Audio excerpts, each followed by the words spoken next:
Hello friends, welcome to Disha classes. आज हमारा 11th class के अकाउंटेंसी का चैप्टर 2 का लास्ट पार्ट है, जिसमें हम कुछ अकाउंटिंग की टर्म्स जो हमारी लास्ट पार्ट में रह गई थी उनको कवर करेंगे। अकाउंटिंग की टर्म्स मतलब कुछ ऐसी टर्म्स होती हैं जो हम अकाउंटिंग में यूज़ करते हैं, जिनका मीनिंग अलग होता है नॉर्मल एक लाइफ से।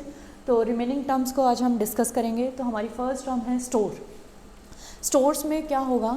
स्टोर्स का मतलब है कोई भी ऐसा मटेरियल जो हमने अपनी कंजम्पशन के लिए बिजनेस में रखा हुआ है, ना कि उसे रीसेल के लिए। Not for resale, material that is held for consumption in the business. इसका एग्जांपल है, आपने मशीनरी के स्पेयर पार्ट्स को रखा हुआ है, आपने नट एंड टूल्स को रखा हुआ है, लुब्रिकेंट को रखा हुआ है। तो ये एक ऐसा मटेरियल है जो हमने बिजनेस में अपने कंजम्पशन के लिए रखा है, ना कि रीसेल के लिए। उसे हम क्या बोलेंगे? स्टोर्स।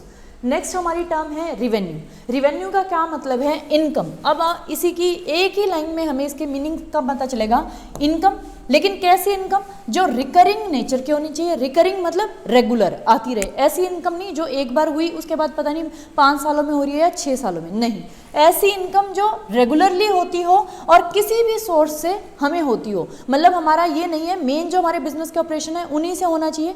किसी भी सोर्स से आपको कोई भी इनकम जो रेगुलर हो रही हो, उसे हम क्या बोलते हैं? रिवेन्यू। एग्जाम्पल, आपको रेंट मिल रहा है, आपको कमीशन मिल रहा है, या आपको कोई भी अमाउंट रिसीव हो रहा है गुड्स एंड सर्विसेज को सेल करके। क्योंकि हमने बात करी है फ्रॉम एनी सोर्स, जो भी हमारा सोर्स हो, कोई भी सोर्स हो सकता है, लेकिन वो रेगुलर नेचर की इनकम होनी चाहिए, उसे हम क्या बोलेंगे? रिवेन्यू। अब ये कह रहा है revenue is a day to day affair income. Revenue कैसी है? एक ऐसी इनकम है जो कैसी है? Day to day.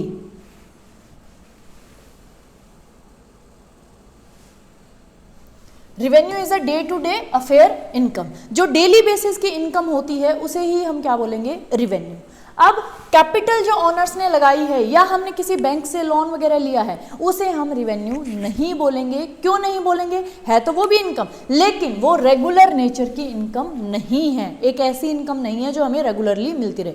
जो हमारा ऑनर है या प्रोप्राइटर है वो भी कैपिटल को एक ही बार इन्वेस्ट करेगा, या अगर री इन्वेस्टमेंट भी करेगा तो कब? 2-3 सालों के बाद या कभी कभार। रेगुलर नेचर की इनकम नहीं है, तो इसे हम रिवेन्यू नहीं बोलेंगे। फिर हमारा इसी से वर्ड एक निकल के आ जाता है, revenue from operations. Revenue from operations का क्या मतलब है? जो आपको इनकम किससे मिल रही है? आपके मेन ऑपरेशन, जो आपके बिजनेस की ऑपरेटिंग एक्टिविटीज है। कोई भी बिजनेस है उसका कुछ ना कुछ मेन काम तो होगा। जैसे मान लो अगर आपका फर्नीचर का बिजनेस है तो आपका यहाँ मेन ऑपरेटिंग एक्टिविटीज क्या होगी? फर्नीचर, जिसमें आप डील कर रहे हो। अगर आप सर्विसेज प्रोवाइड करवाते हो तो मेन आपका ऑपरेशंस क्या होंगे? सर्विसेज। जैसे फॉर एग्जांपल हेयर कट, या फिर आप एजुकेशनल सर्विसेज दे रहे हैं जैसे हमारी दिशा क्लासेज है, तो उसको हम बोलेंगे ऑपरेशन। मेन ऑपरेशन से जो आपको इनकम हो रही है। अब ऑपरेशन से जो इनकम होगी वो कैसी होगी? रेगुलर। अगर कोई भी इनकम रेगुलर है तो पहली बात तो उसे हम रिवेन्यू बोल देंगे। लेकिन रिवेन्यू में तो सारी इनकम आ जाती थी, वो किसी भी सोर्स से हो। लेकिन अगर हम रिवेन्यू फ्रॉम ऑपरेशंस की बात कर रहे हैं तो जो मेन हमारी ऑपरेशनल एक्टिविटीज है उनसे जो हमें डेली बेसिस पे इनकम हो रही है उसे ही हम बोलेंगे रिवेन्यू फ्रॉम ऑपरेशन। जैसे जो आपको अमाउंट आपकी गुड्स एंड सर्विसेज को सेल करके आ रहा है रेगुलर बेसिस पे, उसे हम क्या बोलेंगे? Revenue from operations. क्लियर? उसके बाद हमारी नेक्स्ट टर्म है एंटिटी।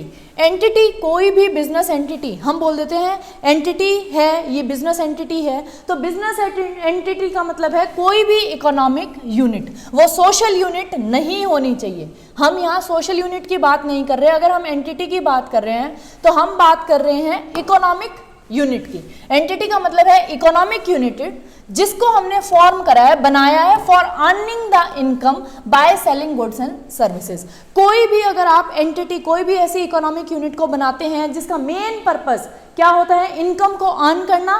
किसके थ्रू अर्न करना? By selling goods and services, उसे हम बोलेंगे बिजनेस एंटिटी या entity. For example LG, Samsung, Wipro, ये सारी हमारी क्या है? बिजनेस एंटिटीज, जो किसके लिए फॉर्म करी गई है? इनकम को अर्न करने के लिए। और इनकम कैसे अर्न करती हैं? ये अपने गुड्स एंड सर्विसेज को सेल करके। क्लियर? उसके बाद नेक्स्ट हमारी टर्म है टर्नओवर। जितने भी टोटल सेल्स आपको एक पर्टिकुलर पीरियड के अंदर हुए हैं उन्हें हम बोलेंगे टर्नओवर। अब यहाँ एक मेन बात है कि भी हम टोटल सेल्स कब की ले रहे हैं? एक पर्टिकुलर पीरियड की। जैसे 1 साल ले रहे हैं तो 1 साल का आपका टर्नओवर माना जाएगा जितनी भी आपकी टोटल सेल्स हुई है। तो एक पर्टिकुलर पीरियड के लिए जब हम सेल्स, टोटल सेल्स जितनी हैं उसका जो अमाउंट होता है उसे हम बोलते हैं टर्नओवर। नेक्स्ट हमारा है लाइव स्टॉक। लाइव स्टॉक क्या होता है? स्टॉक की हम बात कर चुके हैं, स्टॉक क्या होता है।